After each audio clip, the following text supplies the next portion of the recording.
Afinal, você sabe o que é o direito à autodeterminação informativa? Você sabia que ele está intimamente ligado ao direito de liberdade, importante para todos que acessam a internet? Se liga nesse vídeo, que a proposta aqui é apresentar para vocês um pouco dessa ideia, um pouco desse direito, especialmente tendo em consideração uma manifestação do vereador Carlos Bolsonaro, que dizia que a autodeterminação informativa devia ser combatida, tendo em vista a sua aproximação com os movimentos de lésbicas, de gays, de homossexuais, em busca da identidade de gênero. Parece que ele deu uma confundida nas coisas. Nossa ideia aqui é expor um pouco disso e esclarecer. O primeiro ponto é que existe um direito de liberdade, fazendo uma análise bem genérica aqui no começo. Existe um direito de liberdade e ele é especialmente direcionado ao Estado. Então, basicamente, você é livre dentro de uma sociedade regulamentada e guiada aí por um Estado superpoderoso, que tem aí o domínio da polícia, das investigações, do poder judiciário, da administração de uma forma geral. Só que essa liberdade ela não se limita à sua relação direito público, aqui de forma bem didática, que é a sua relação com o Estado. Ela também se expande para as relações entre pessoas, entre privados. E nessa situação, ou nesse contexto, a liberdade se torna uma autonomia. Aqui no direito civil a gente chama de autonomia privada. A sua possibilidade, a sua faculdade de, diante de pessoas particulares, privadas como você, promover uma porção de relações, desde o casamento até um contrato, testamento, os vários institutos aí do direito civil. Quando a gente passa para o ambiente da proteção de dados, ou seja, quando a gente passa ao ambiente especialmente da tecnologia que trabalha com informações, com dados, essa liberdade se transforma na autodeterminação informativa.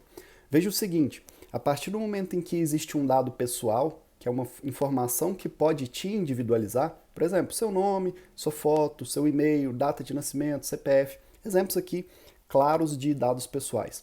A partir do momento que existem dados pessoais circulando na sociedade, que a gente chama de sociedade de informação, e aqui um destaque muito grande para a internet e os instrumentos de tecnologia que conectam as pessoas, né, seja aí celulares, notebooks ou computadores, os dados pessoais começam a ter uma forte influência na sociedade de uma forma geral. E aí o que eu quero dizer para vocês? Que a autodeterminação informativa, que é um conceito muito estruturado pelo professor Antônio Henrique Speri Lunho, e depois vai se transformar, inclusive, em outros raciocínios, né? Eu gosto muito do direito à intimidade, nada mais é do que a liberdade que a pessoa tem de ter o controle, a gestão e todo o tratamento necessário para a proteção dos seus dados. Então, vou dar um exemplo aqui, por isso que eu gosto do direito à intimidade. Quando eu posto uma foto no Instagram, numa rede social como essa aqui, ou mesmo esse vídeo, de certa forma é, eu estou me oferecendo para o público algo que é privado meu, que é a minha imagem, que são as minhas ideias, a minha voz, o meu nome. E aí veja, a princípio você pode pensar, a partir do momento em que eu tirei, vamos pensar num exemplo assim um pouco mais impactante ainda. Eu tiro a foto de sunga, sei lá, uma mulher de biquíni e posto no Instagram, numa rede social qualquer. Veja, eu, de certa forma, reduzi, relativizei a minha intimidade, a minha privacidade. Mas veja, eu faço isso como um expoente, uma expressão da minha liberdade. Eu sou livre para fazer isso. O que a autodeterminação informativa defende é que, mesmo que eu exponha as minhas informações, mesmo que eu exponha os meus dados pessoais, e aqui a foto de biquíni ou de sunga é um dado pessoal, porque é uma foto, é uma informação, uma imagem que me individualiza, isso não significa que eu abri mão dos meus direitos de proteção, especialmente proteção de dados. Chegando à conclusão aqui que o fato de eu postar, por exemplo, esse vídeo, ou postar uma foto de sunga, não dá direito a nenhuma pessoa pegar essa foto e, por exemplo, utilizar numa publicidade, utilizar para ganhar dinheiro, fazer uma divulgação, algo do gênero. Mesmo para às vezes, me criticar, né? Olha aqui, tirando uma foto de biquíni e tal, como a gente vê constantemente acontecendo no direito penal, por exemplo, quando a pessoa é vítima de algum crime, né? Sexual, alguma coisa nesse sentido. Fala, olha, a vítima contribuindo e tal. Isso é absurdo, né? Por quê?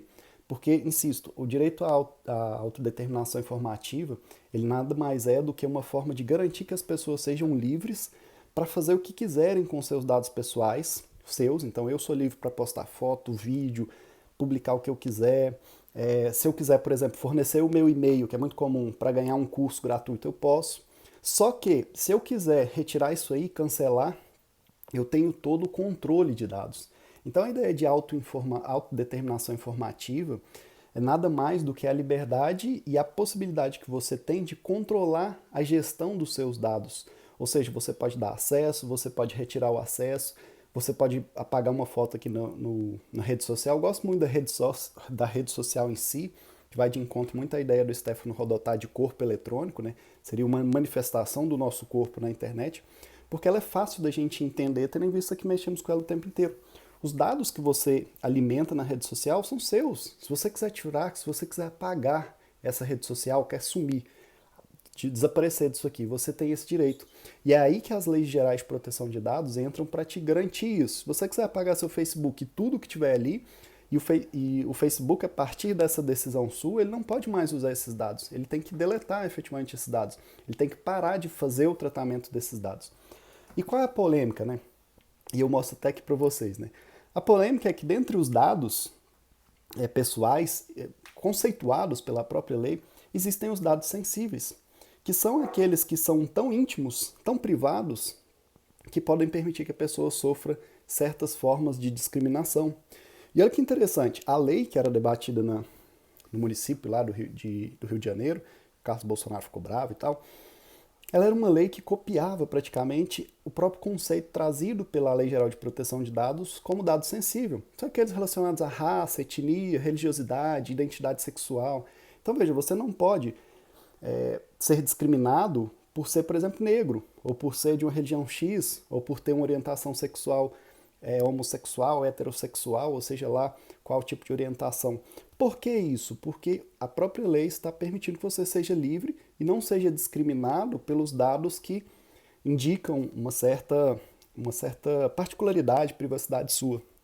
E aí é onde o Carlos Bolsonaro ficou bravo aqui, ó, falando, esse negócio de dado sensível, orientação sexual é coisa de LGBT e tal, e não aceito isso não. Só que o mais interessante é que a nossa Lei Geral de Proteção de Dados, eu insisto, a lei que estava em debate, ela era uma lei que praticamente tinha copiado, se eu não me engano, copiou mesmo, o conceito trazido pela Lei Geral de Proteção de Dados. Só que a nossa Lei de Proteção de Dados, ela é praticamente uma cópia do regulamento europeu, de todos os países que fazem parte da União Europeia, que trazem o conceito de dado sensível, e é um conceito muito próximo do nosso, que inclui inclusive orientação sexual. Em resumo, autodeterminação informativa é a liberdade que você tem de controlar os seus dados pessoais, as informações que estão na sociedade, que te individualizam e que podem ser usadas tanto para aproveitar de você nesse sentido, por exemplo, as informações que tem aqui, eu sou da área do direito, o Instagram utiliza essa informação para me oferecer uma publicidade.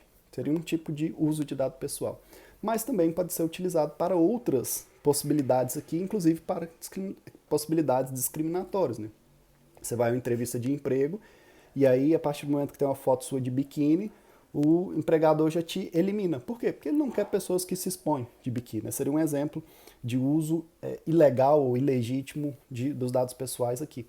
A ideia de autodeterminação informativa, portanto, ela traz a liberdade de você fazer o que tiver vontade, o que tiver dentro da sua intenção, da sua vontade, dos seus interesses, com relação aos dados pessoais. Inclusive aqueles dados que você mesmo expôs a um certo público, né? Os dados que você tenha consentido em colocar na rede, por exemplo. Você não perde o controle deles, né? Por isso a ideia do direito à extimidade. Seria aquele direito que não é a intimidade e não é um direito totalmente público. Ele estaria no meio do caminho. É aquilo que você tirou da sua privacidade e tornou acessível às pessoas, mas ainda continua ainda continua tendo uma certa seara de proteção, né? Se você quiser retirar, não dar mais acesso àquele tipo de dado ali, não tem problema, está dentro da sua autodeterminação. Então, o resumo era isso. Direito muito importante, autodeterminação informativa. Ela é uma nova espécie de liberdade. Necessariamente, quando a gente está na internet, nossos dados estão circulando. Então, um direito muito importante. Dado pessoal, conceito importante. Dado sensível é um conceito importante. Não dê esse tipo de bobeira, né? Aprenda, tenha conhecimento das coisas antes de ficar falando, sendo contrário ou sendo a favor, né? Se me perguntam, por exemplo, o que eu acho a respeito do câmbio, da taxa cambial da Índia, eu vou simplesmente falar, não acho nada, porque eu desconheço, né? É melhor você fazer isso e confessar que desconhece, do que ficar falando coisas que você não sabe e dando opinião, que é uma opinião totalmente sem fundamento, sem razão e sem justificativa nenhuma. Beleza? Gostou do vídeo? dá uma curtida aí, compartilhe com quem pode se interessar por isso. É um assunto importante. Proteção de dados, como dizia o professor Yuval Harari, é um dos direitos mais importantes do nosso contexto. Então é importante entender isso aí, beleza? Tem bastante disso no meu livro aqui, que fala sobre proteção de dados. Inclusive fala do Pérez-Lund, fala do direito à intimidade, fala da autodeterminação, a importância dela. Então quem tiver interesse também, tá aqui uma obra que pode te ajudar a entender um pouco mais sobre isso. Valeu, brigadão!